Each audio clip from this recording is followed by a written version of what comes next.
is up, everybody? Welcome back to another video. And in today's video, we're going to be talking about the latest Detroit Lions, including Matthew Stafford and what he said about his time being in Detroit, and also a rumor about the Kenny Golladay situation. Man, these rumors are everywhere. Let's get it started. I got to shout out DoseOfDion, man, because it was actually the first time I went live on YouTube. And, guys don't know, DoseOfDion, he put out a lot of good content for the Detroit Lions. Welcome everybody to another video. Glad you guys are here. Now I know what you're thinking. Man, your lips are so red.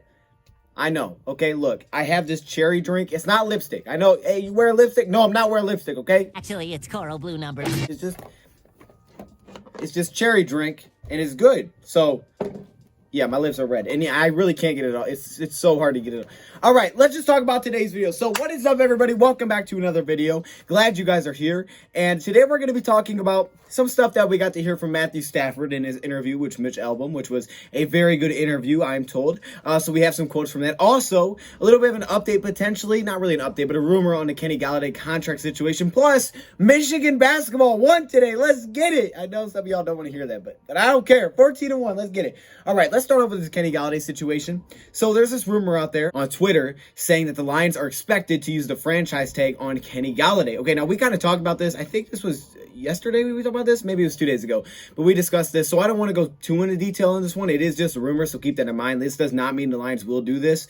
It's very early, so these rumors could be false. We've seen a lot of false rumors. Think about our coach hiring process. Think about when Stafford was getting traded. There were a lot of rumors out there that a lot of people thought were legit, and they didn't come back to be legit. So keep that in mind. But if the Lions did franchise tag Kenny Golladay, I kind of would expect a trade.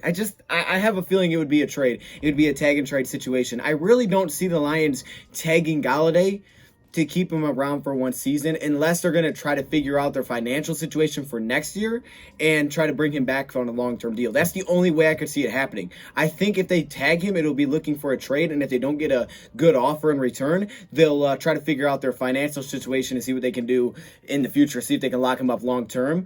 Because, hey, think about it. I mean, this regime's never seen Kenny Golladay play on their team, so, maybe it's important to kind of see what he can bring to the table before you extend him in this offense. So, I mean, I guess I could see it if they want to try to figure it out. I would lean towards the side where I would expect a tag and trade, but you never do know. I mean, look, they can figure out their financial situation throughout the season, try to get that ready for the next offseason. Plus, they actually get to see him in this offense, see how he plays. So maybe they do tag him. Maybe they do tag him, try to keep him around. And when the salary cap goes back up, they have a better shot to re-sign him. I thought it would mean an extension now, either, hey, tag and trade or extension, because if you extend him now, it's going to be easier because you can put some money in the back. It saves some money for this season. I've also seen like a sub-rumor that's part of that saying that the Lions are also expected to extend Romeo Okwara, which if that is the case, and I would love to bring back Romeo, but if that is the case, I would expect even more a tag and trade situation, because if you try to tag Kenny Golladay, which again is projected to be about $16 million for just this season, and you extend Romeo, unless you backload it pretty well, I mean, you're not going to really have money to do anything, like at all in free agency. So I'm not sure how if they're going to try to do that or not. And I thought a tag and trade would happen if they tagged him, is because,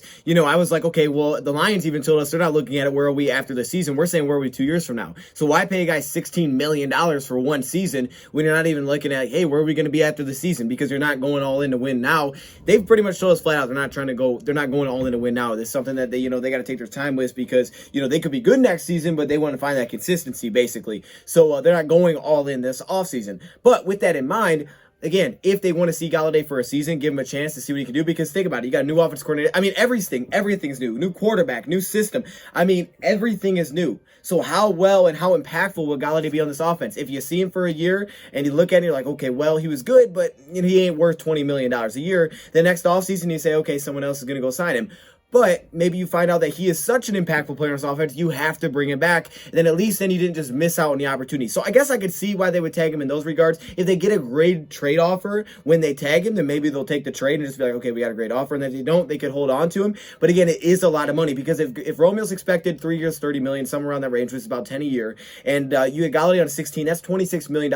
We've done a lot of cuts to save us about $28 million in cap. You still have to pay for the draft. So you basically have no money whatsoever. I mean, you actually are over the cap basically in that situation if it's 10 and 16 million making 26. Obviously, you're going to have to set up the contracts a little bit different for a guy like Romeo if you try to bring him back as well. Maybe he takes a little bit less than that. I don't know what the situation will be, but I guess that'd be the reason Lions could bring Golladay back. So we'll see. I like Kenny G though, so I'm good with him staying here. Not sure how if they're gonna try to do that or not. I don't know what their plans are with the Goff's contract. Structuring Goff's contract could save you about $20 million for this season, but it does mean you're locked into him long term with guaranteed money. So do you want to go that route? That'll be the big question. That's gonna be the big one to me. I don't think they will though. I don't think they're gonna restructure that contract. I guess we'll see what kind of wizardry Mike Disner can pull off this offseason and how much of a financial mogul he really is. Mogul, is that how you say it? Oh, is it mogul? Sorry. Apparently Matthew Stafford is 5th right now for 2021 season. Is 5th right now for MVP odds. 5th. Has Stafford ever come into the season top 5 in MVP odds? Why? Well, because now he's a Ram. You know what else? You know what else? Matthew Stafford's rating on Madden 22, I bet it's higher for the Rams. I bet it is. I bet it is. It's about the most valuable player. Stafford's highest finishing should have been 2019, in my opinion. A team that was 3-4-1, played extremely tough against some of the better teams in the league. Stafford had his best 8-game stretch we've ever seen, and when they lost him, they lost every single game. If that's not most valuable player, I don't know what is. A team that loses every game without their starter, I don't know what is. But yet somehow the highest he's ever finished came in 2016. Why? Well, because they were 9-7, they had the comebacks, they were a playoff team. So that's what it's about, man. It's about the storylines. They were a comeback team. All right, they were a playoff team. They were a good team. And that's why I hate the Pro Bowl, at least for quarterbacks. For other positions, I think it's fine. However, it's easier to get recognition when you're on a good team because you get primetime games, things like that. Teams are talking about you. When you win 4 games, no one's really talking about you. But at least for the quarterback position, it's bad. It's big time bad. Okay, Stafford's only Pro Bowl came in 2014. Stafford's best season was not in 2014. Not even close. You know what's funny? We're about to talk about 2014 in this video. And Stafford says himself the offense wasn't good enough. But yet, that year he made the Pro Bowl. That's the thing, man. I would love to see Matthew go win an MVP. Oh, that would be awesome if he won an MVP. But that just drives me crazy. Does it not drive you a little crazy? Like, really? Really? Like, that's just how they do things, man. That's just how it goes. That's really how it goes. He'll probably be a Pro Bowler next season if they're a good team. He won't have to have his best season. He just has to be a good team, and he'll be a Pro Bowler. I mean, heck, wait, Trubisky, was he a Pro Bowler? Yeah. Come on, man. Awards and stuff are pretty messed up. This is your opportunity, Matthew, to not only win some games, win a lot of games, but also to make your name nationally. That people recognize you nationally. I mean, I know this probably wasn't your goal that, hey, I want to go win the MVP, but it's your chance, man. You got a shot to go win the MVP. This is your opportunity. I mean, you've been here in Detroit, and now you have an opportunity to go win a lot of football games. I'm telling you, if you win a lot of games with the Rams, those wins, doesn't even matter if you don't have your best season. Those wins, though, whoo, you're going to have a shot at the MVP. I love it, though. I hope Matthew Stafford goes against the MVP. Heck yeah, baby. Heck yeah, Matthew. Go get you that MVP. I always wanted Matthew to get an MVP with Detroit. I would love for him to get MVP with the Rams. I'm fine with that. Go get one. Go get it, man. Go get that trophy. Go get that. Go get it. The quotes that we've gotten from Matthew Stafford, he's talked about his time in Detroit, man. Every time I read this, it just doesn't seem legit. It still doesn't seem real to me. It really does not. Man, anyways, let's talk about some of the quotes that we have for Matthew Stafford. So Matthew Stafford, okay, look, if you don't want to hear it, plug your ears. I'm sorry. I hate to bring this up. I hate to be the guy that's going to bring this up, but I got to do it. Okay, we're going to bring up the 2014 season. Oh, my stomach hurts. I think in 2014, when we went to Dallas for the playoffs, that was probably the most complete team I've been on. This is Matthew Stafford speaking. To be honest, that's facts. All right, let's just stop right there. I agree with him. I think that was the most complete team he was on. Now, we did lack a running game still, but it was the best defense. It was like that outlier, you know, defensively. It was a very big outlier from like all the other years. We were great defensively in 2014. We were second in the league defensively. No really other year came close to that. But 2014, for whatever reason, was phenomenal defensively. I mean, you have Jim Schwartz coming out. It was Jim Caldwell's first season. He took over what was here, added some pieces, and it was incredible. Fortunately, didn't get back to that level, which stinks, but it was great in 2014 defensively. He says this: I didn't think we were good enough on offense. And I think that's true. If you go look back on the 2014 season, when you struggled to run the football and passing, it wasn't that great. It was like they were okay at passing the football. They had Golden Tate, who was just phenomenal. They also had Kelvin Johnson, of course. I mean, they had the weapons, they had the pieces, but let's let Matthew Stafford explain it. I didn't think we were good enough on offense. I thought we were good enough on defense. We were really good on defense that year. And it wasn't that we didn't have the players on offense, because we had great players. We just didn't click. when we needed to. We didn't play at a high enough clip on offense, and it came back to get us. Now, if you guys remember, Joe Lombardi was the offensive coordinator. I'm saying this is Joe Lombardi's fault, but definitely wasn't the best year offensively for whatever reason. You struggled to run the ball. The passing attack was okay. Stafford had okay numbers, but it was not his best. So it was just unfortunate. That team... That defense, man, if you talk about the 1 year where you just spike and that's your chance, that was the chance. Unfortunately, we haven't been able to find that consistently or give ourselves multiple opportunities at it. We only gave ourselves one, really. But hopefully we get back to that soon with this Dan Campbell and Brad Holmes era. It just hurts me to hear that because I remember after that game, I was watching that, obviously in my room. We jumped out to that big lead. I think we were up 14-0. Man, I was done, man. I was crying so much after that game. I remember the next day at school, DoseOfDion said, hey, wear your Golden Tate shirt. They had a good season. Man, doesn't seem that long ago, man. That's such an unfortunate, man. I hate those bad memories. But I think 2014 was definitely the team that was most complete top to bottom player-wise. I think that's very true. He had some things to say about Jim Caldwell, teams that he wanted to get traded to. He also touched on Matt Patricia. So we have a little insight here. Let's get into it. He didn't want to go to the Patriots. We have these rumors out there that Stafford said, don't trade me to the Patriots, anywhere but New England. And we're thinking, oh man, he doesn't want to go back there because Matt Patricia joined back. Like, there's a bad relationship. Maybe he doesn't want to go play for Belichick. Whatever the reason, what is the reason, we don't know, but he doesn't want to be there. But Matthew Stafford kind of cleared it up. Now, let me say this. Stafford's a class act in terms of, I guarantee Stafford won't throw anybody under the bus. He's not going to burn bridges. He just isn't like that. He's not that like that as a person. But this is what he said about Matt Patricia. If he wanted to, he could, but he didn't. I don't expect him to, but this is what he says. He and I had a good relationship. No matter what anybody wants to say, hey, whatever you want to say, I don't care. We had a good relationship. I like it. I could go into his office and talk to him. He could get me on the phone whenever he needed to. I think we both grew in that relationship. I have a lot of respect for him and who he is as a football coach and an unbelievable mind. So that's a nice, it's a nice thing for him to say. I don't expect Stafford to, kind of go off on anybody. And maybe that's how it was. Maybe they did have a good relationship. They definitely could have had a good relationship. First off, I'm pretty sure it's only a rumor that we were given that Matthew Stafford didn't want to go to New England. I don't know if I've ever heard Matt Stafford actually say, I didn't want to go to New England. He said he had a list of teams that he wanted to, list of teams that he didn't want to for his reasons. He did say that he wanted to go to a team built for a championship. So here's a couple of things. First off, if he's speaking the truth, if he really does have a good relationship with Patricia, assuming the rumor is true that he didn't want to go to New England, so it's either one, he didn't look at them as a championship team, which is possible. I think they can have a good defense there. I also think they have great coaching. I think Bill Belichick's very smart, but the offense lacks like any kind of weapon, and maybe he just didn't think they were that close. Also, it could have been maybe someone else, not necessarily Matt Patricia. Maybe Bill Belichick. Maybe he didn't want to go play for Bill Belichick. Maybe was that the case? Was it weather? I don't know what it was. Was it that fact that Tom Brady was there before? Also, maybe he didn't like the thought of the system that New England plays offensively. Even if it's not a specific person, it could have been the fact that, hey, I don't really like the system that they run over there. They do their thing, but I don't really like it. I think they'd adjusted a little bit to how Stafford plays, but if you play like Brady, I kind of said during the year, Stafford's not Brady. That's not when he's at his best. The guy needs to take shots. And I know they'll take shots in New England, but maybe that's what it was. Maybe it was a system thing. Like, hey, that's not really the one I want to play. Maybe it's like, man, it's cold in New England. No.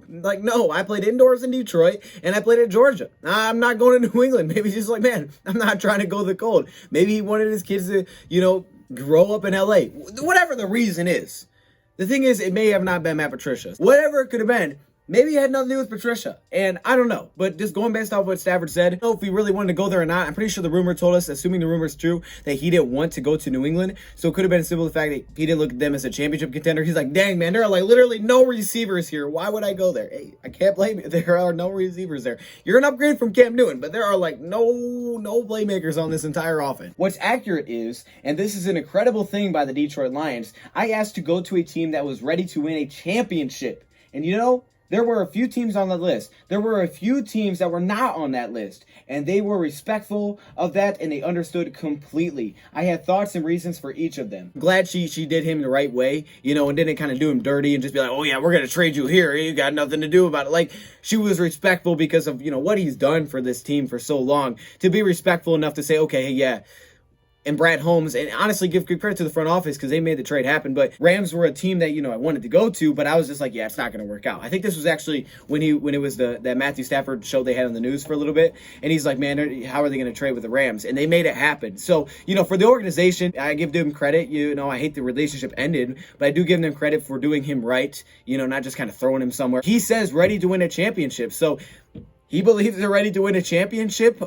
Clearly, he just flat out said it. He wasn't holding back. He's like, nah, I kind of want to go to teams that win a championship. Like, I want to go win a championship. And they feel like the Rams can do that. He does touch on his time with Jim Caldwell, and he says this: I loved playing for him. I know that the Fords were trying to do the right thing. They were trying to take the next step. They were shooting their shots to try to make us what they thought we should and could be. I still remember when he was coming in for a visit, Jim Caldwell this is. I got a chance to sit down and talk with him, and he blew me away. I wasn't expecting that. Just his presence, unique. He's a great person. And that came through when he talked and in how he treated people. It was, for me, I think, from what we've heard from pretty much every single former player and now from Stafford, the thing about Jim Caldwell to me wasn't the best X's and O's guys. He wasn't the best coach. He wasn't the best at building a team, because we saw that. We saw that unfold. But what I think you could take away from Jim Caldwell, and you can rest assured, is that he was definitely a guy that people wanted to play for. People liked him. People liked his personality, the way he did things, because I think that's how you can really explain how they had that huge jump in 2014, the first year he takes over. Look, like I said, not the best X's and O's guys. I don't think he was, the best, building a team, because you could see that, statistically we kind of fell off every year when he was there. But the team definitely responded to him. The players all liked him. You go back, you listen to former players talk about him. They loved this guy. And, it's obviously mixed with the whole Matt Patricia situation. So, that's the thing about Jim Caldwell that, you definitely can't question, is who he is as a person, who he is as a character, because, everybody speaks on him in a very high way, which is really cool. Like what Stafford said here is that, the Fords trying to do the right thing. If you can remember, and I always bring this up when we brought in Bob Quinn and Matt Patricia, Jim Caldwell had that start. We started 1-7, and Martha Ford was just like, oh yeah, we're cleaning house. She kept Jim Caldwell, but she cleaned house. And at that time, it opened up the general manager position. So the Lions hired Bob Quinn. Now, obviously, I think the Bob Quinn hire is what Stafford's he's really referring to here, because with the Bob Quinn hire, he went and got his guy the first chance he thought he could do it. And obviously, the Fords were on board, because they're like, oh yeah, we got to be better. You're right. We're going to go win some playoff games. We weren't taking it to the next level. We weren't getting better in this regard or this regard. We kind of just where we were. We weren't as good as the first year he came in. We kind of slowed down a little bit in all the facets, really. We were a consistent team, but, we weren't taking that next step. So I'm sure Bob Quinn sold him on, hey, we're going to take this next step. We got to do this because you cleaned house. And Martha Ford was in for anything. She's like, oh, yeah, I just cleaned house. Let's do it. You're speaking facts. Oh, yeah, we didn't make the playoffs this year. That opportunity was there. They made the change. And, I think, from what Stafford's saying as well, the Lions, they thought, hey, let's take this to the next level. Let's shoot our shot. Let's see if we can make it happen. And unfortunately, it just didn't work. It's unfortunate it didn't work, but, hey, they tried. Martha didn't do the right thing, but she tried, so at least I'll give her that. Matthew also named some of his, favorite coworkers or teammates, which was, he brought up Kelvin Johnson first. Of course, Megatron. What a duo that was. Amazing. Okay, the best duo I've ever seen in football. He also brought up my boy Kyle Vandenbosch. What? Kyle? What? What happened to Kyle Vandenbosch? I don't know. Kyle, what a legend. Kyle Vandenbosch. I haven't heard that name in a while. Dominic Royola. Okay, I see you. Nate Burleson. Okay. Marvin Jones Jr. All right. Marvin Jones is going to the Rams. You know what? Bold prediction for is it really that bold? Jones is going to the Rams. He's going to take a pay cut. He's going to go play with Matthew. All right. Stafford said himself, we love their family. They have these great relationships inside football and also outside of football. Okay. Those are their best friends. All right. They're best friends. Marvin Jones, to me, I almost could guarantee he takes less money, goes to the Rams, and they're playing and they're teaming up next year because the Rams could use a receiver. I bet. I'm just guessing. I'm guessing, but I think it's going to happen. So that's pretty awesome. Stafford's a class act. He's going to keep everything, he's going to keep, small details, stuff like that on our table because there's no reason to bring it out. You don't need to burn bridges. You don't need to cause controversy. He just does his job, and he's happy. He's getting a shot at LA, and now I'm happy because we get a shot with Jared Goff, and I want to see if this guy can make it happen. I'm excited to see Jared Goff and his opportunity to kind of just another shot at, another crack at it, just kind of a fresh start. Just after how bad relationships were, and it was like, oh yeah, they don't want him here. I'm glad he's going to get a shot, kind of a redemption, to kind of get this fresh start, and you're getting a fresh start with the new coaching staff. So I'm happy for Jared Goff, and he's going to get the opportunity here. And again, the Golladay situation, man, we'll see. I don't know what's going to happen with that. I really have no idea, but I could see a tag. But who knows? We'll see. Will that mean trade or not? Let me know your thoughts, comments below. Thank you for watching, and I'm out.